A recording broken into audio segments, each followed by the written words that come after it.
3 dicas para você que tem vontade de morar no exterior e você tá fazendo aí um plano para no futuro você ter essa oportunidade. Esses dias eu fiz uma live no Facebook e chegou uma grande quantidade de perguntas de pessoas que têm vontade de morar no Japão. E esse é um assunto que eu costumo não responder em live, eu não costumo falar muito sobre isso, porque eu gosto de falar de coisas que eu necessariamente vivi para ter mais legitimidade para falar. Por isso que eu acabo não dando muitos detalhes sobre isso, porque eu não moro e não morei no Japão, eu apenas vou para lá a passeio várias vezes, tô indo pela 4ª vez esse ano. Mas qual que é o ponto? É o seguinte, quero deixar 3 dicas para você que tem vontade de morar no Japão ou em outro país. Hoje eu moro em outro país, é um plano que é uma coisa que eu comecei a planejar desde 2014 e foi um projeto aí de médio prazo para acontecer. Eu quero dar 3 dicas importantes para você. A primeira dica é: não tome como verdade absoluta o que uma ou duas pessoas falam. Vamos tomar como exemplo o Japão, né? Existem aí milhares de brasileiros que migraram para o Japão através do movimento Dekaseg, que tinha um incentivo, né, para pessoas que são até 3ª geração de descendentes de japoneses, eles têm direito a um visto para morar no Japão. Então, devido à grande quantidade de brasileiros que foram para o Japão, foram e voltaram e tudo mais, existe muito do eu ouvi falar que, ou então uma determinada pessoa teve a experiência e ela conta a experiência dela. E o que acontece? Não é que essa pessoa não está falando verdade. O que acontece é que ela viveu no contexto dela, ela viveu a realidade dela, ela criou as opiniões dela, ela tem o ponto de vista dela, e quando ela vai compartilhar com você como são as coisas, ela vai falar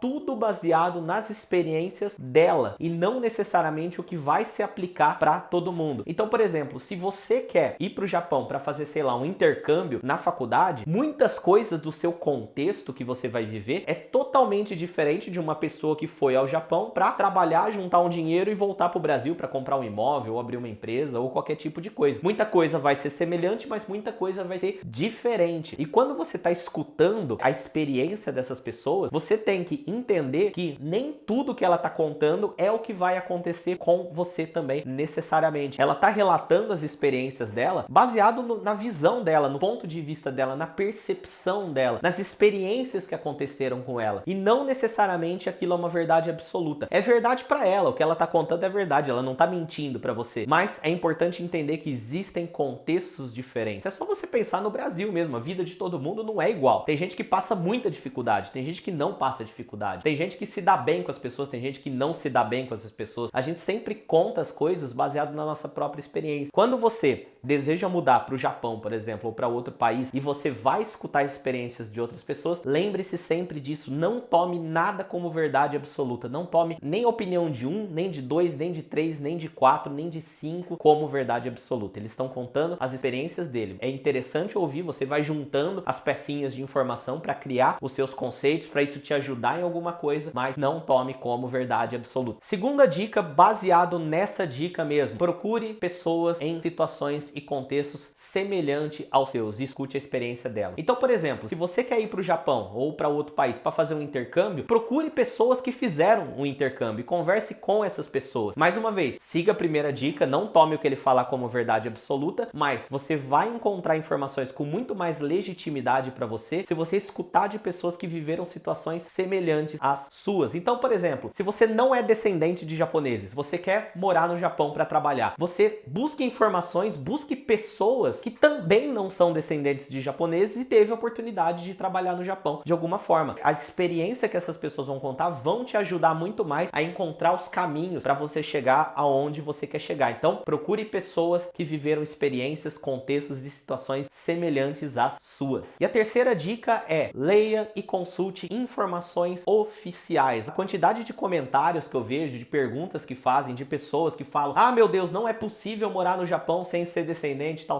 Muitas vezes você conversa com a pessoa e ela nem sabe o que é um visto, ela nem sabe para que serve um visto. Entenda como que funciona o processo de imigração no mundo inteiro. Pesquise sobre isso, leia o site dos consulados, das embaixadas, leia lugares que explicam sobre imigração. Entenda o que é o visto, quais são os tipos de visto, tudo esse tipo de coisa. Leia as informações oficiais atentamente. Você pode até não entender tudo que está lá, mas a maioria do que está lá são informações mais concretas. Dificilmente ali vai ter uma informação informação errônea. Ali é a informação oficial que o governo do país solta. Então, se você tiver dúvida de algum contexto do que é falado lá, aí você pesquisa sobre essa dúvida, vai no Google, digita, tenta aprender o conceito e tudo mais, que isso vai fazer diferença para você. Então, essas são as 3 dicas que eu queria dar para você. Espero que isso te ajude aí nesse seu projeto. Lembrando, é um projeto, tá? Não é uma coisa que acontece de um mês para o outro, não necessariamente de um ano para outro. É um projeto de longo prazo. E se você seguir essas 3 dicas aí, vai ficar um pouco mais fácil para você aí direcionar as ações que você toma para chegar lá. Então é isso aí, vejo você no próximo vídeo. Tchau!